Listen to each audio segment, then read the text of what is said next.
like I said, there's something called a triumphal procession. You'll see it, and you'll see the Romans. Matter of fact, they mention it here. It says, on the inside of the ark are 2 panels with reliefs. One depicts the triumphal procession with the spoils taken from the second temple in Jerusalem, the 7-branch candelabrum or menorah, the silver trumpets. This is what was in our possession. The silver trumpets and the table of the showbread. Remember David and the showbread? The other one shows Titus in a chariot accompanied by the goddess Victoria and the goddess Roma, which no doubt were pagan gods. Right here, brother. Turn it up this way. Let it hit me, brother. Go ahead. Daniel 9:27. And he shall confirm the covenant with many for 1 week, and in the midst of the week he shall cause the sacrifice and the oblation. What you have to understand what a week is. A week represents 7 years. You prove that by in the book of Genesis. If you know it offhand, you can bring it out. I don't know if you know it by heart. Yeah, this was when I believe it was Jacob wanted Rachel the wife, and he had to work for her for 7 years. Then he had to work another 7 years to get her, when you read the whole account. All right, go ahead. This is the book of Genesis 29:21. And Jacob said unto Laban, give me my wife, for my days are fulfilled, that I may... Yeah, the days that were fulfilled, you're going to find out, is 7 years. So he had to basically go into slavery under Laban, which was his relative, for 7 years to get Rachel. Then he pulled a fast one on him. Go ahead. For my days are fulfilled, that I may go in unto her. And Laban gathered together all the men of the place and made a feast. And it came to pass in the evening that he took Leah his daughter and brought her to him, and he went in unto her. And Laban gave unto... Now, why didn't Jacob know? You know, when a woman come in, don't you supposed to see and know? Wait a minute, what was the first thing Laban did? He had a feast. What do you do at feasts? Do you drink Welch's grapefruit or grape juice? You drink wine. You drink liquor. So Jacob was nice. Jacob was real nice. And then when she came in and had the veil on, and he put his thing, did what he had to do, was feeling good. But then when he saw her face, she must have been a beautiful woman, but Rachel must have been, she must have been bad. She must have been hot. Go ahead. And Laban gave unto his daughter Leah Zilpah his maid for an handmaid. And it came to pass that in the morning, behold, it was Leah. And he said to Laban, what is this that thou hast done unto me? Did not I serve with thee for Rachel? Wherefore then hast thou beguiled me? And Laban said, it must not be so done in our country, to give the younger before the firstborn. Fulfill her week, and we will give thee this also for the service which thou shalt serve with me yet 7 other years. I'll read that part again in case it went over somebody's head. Go ahead. It says, fulfill her week, and we will give thee this also for the service which thou shalt serve with me yet 7 other years. Yeah, we don't want nobody talking about look, that don't mean that we went over that and y'all the elders are going off and I ain't budging. Go ahead. They ain't break it down right.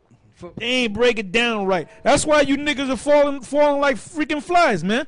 And I said that in the beginning of the so-called New Year's. I said that don't be surprised in this new year, 2011. I believe I said it. We did a show the night before, right before, a couple hours before midnight, so-called New Year's Eve. And then that morning we did another show, and I believe that's when I said it.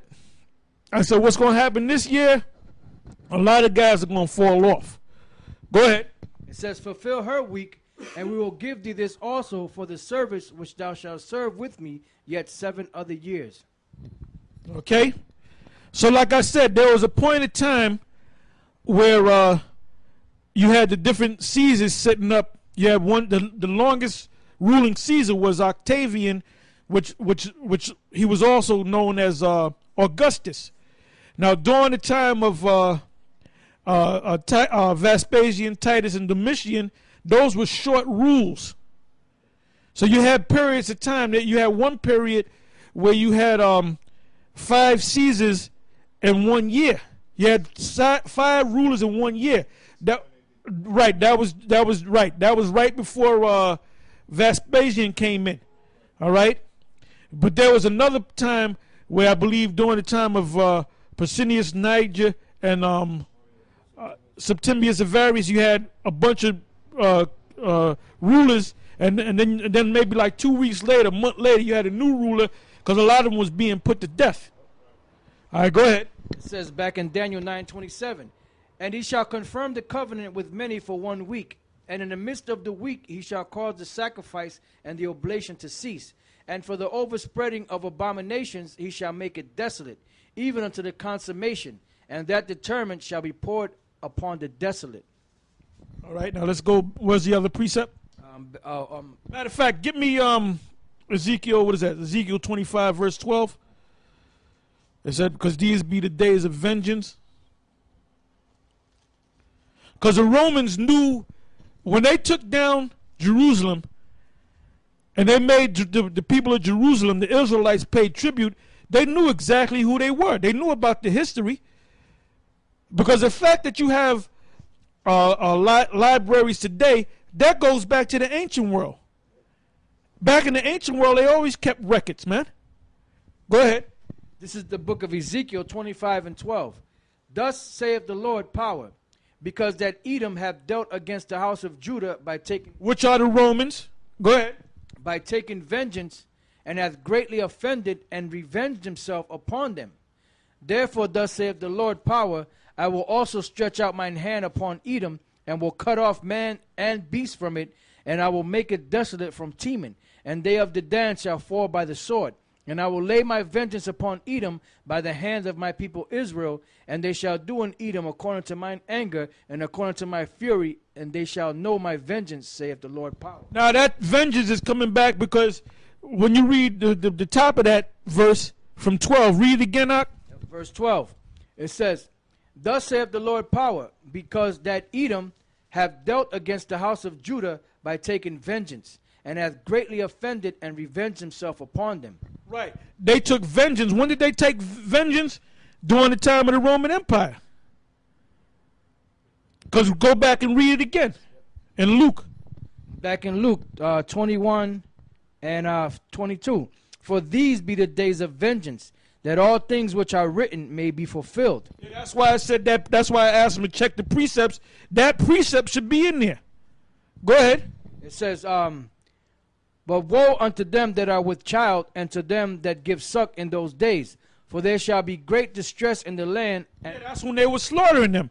So if you had a baby, first of all, a man couldn't run with his woman, especially when the woman was pregnant. Because what did the Romans do with them babies? They slaughtered them babies. They didn't give a shit. Go ahead. It says, for there shall be great distress in the land, and wrath upon this people.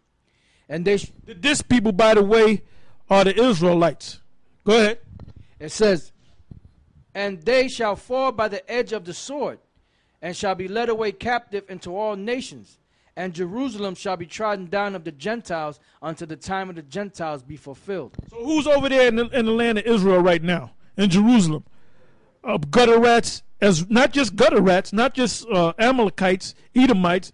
You got Moabites over there. You got Greek Orthodox over there. You have all kind of, you got the Ethiopians, which them so-called Jews and gutter rats accept as being Israelites. So they'll say, yeah, there's black Israelites. They're the Ethiopians. They're Phalasha. And by the way, the word Phalasha means false or fallacy. So when they say they're Jews, but they're the false Phalasha Jews, they're saying they're the false Jews. Go ahead. Back in Deuteronomy 28. Okay, back in Deuteronomy 28 and 25. The Lord shall cause thee to be smitten before thine enemies. Thou shalt go out one way against them, and flee 7 ways before them. and shall be removed into all the kingdoms of the earth. And thy carcass shall be meat unto all fowls of the air, and unto the beasts of the earth, and no man shall fray them away. The Lord will smite thee with the botch of Egypt, and with the emerods, and with the scab, and with the itch, whereof thou canst not be healed. The Lord shall smite thee with madness, and blindness, and astonishment of heart. And thou shalt grope at noonday, as the blind gropeth in darkness. And thou Right. Thou shalt grope at noonday.